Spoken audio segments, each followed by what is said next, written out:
మీరు నన్ను నమ్మగలిగితే నేను మీతో ఒక సత్యం చెప్తా. వెంకటేశ్వర స్వామి ఇప్పటికీ వింటారన్నీ. అన్నీ తెలుసు ఆయనకి, అన్నీ తెలుసు. ఎవరిని కొండ మీదకి రానివ్వాలో తెలుసు, ఎవరిని రానివ్వకూడదో తెలుసు.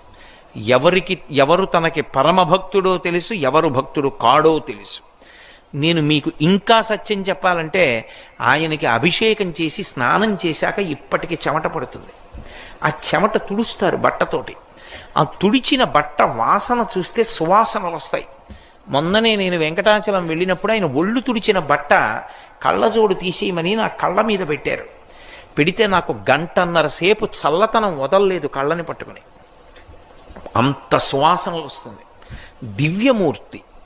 ఇప్పటికీ ఆరాధన చేసే పెద్దలను అడగండి, వెంకటేశ్వర స్వామి వారిని ముట్టుకున్నప్పుడు పసిపిల్లవాడి శరీరం ముట్టుకున్నంత మెత్తగా తగులుతూ ఉంటుంది అని చెప్తారు.